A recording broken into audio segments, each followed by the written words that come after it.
Sa pamumuno ni Acting Chief PNP Police Lieutenant General Jose Melencio C. Nartates Jr., pinangunahan ni Police Brigadier General Randolph T. Tuanyo ang lingguhang PNP press briefing na ginanap sa PIO Press Briefing Room sa Camp Crame.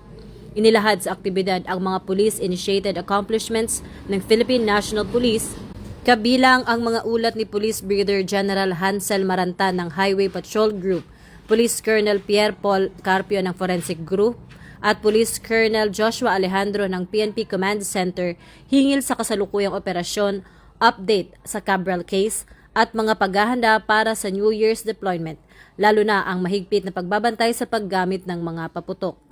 Nagbigay rin ng karagdagang detalye si Police Colonel Randy Glenn Silvio, Acting Director ng Quezon City Police District, ukol sa kaso ng nawawalang nobya, habang tinalakay ni Police Colonel Hendrix Mangaldan, Chief of Police ng Pasig City Police Station, ang isang umano'y robbery case na kinasasangkutan ng 8 pulis.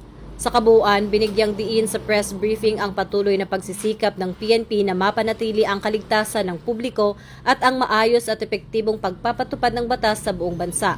Alinsunod sa adhikaing bagong PNP para sa bagong Pilipinas, serbisyong mabilis, tapat at nararamdaman.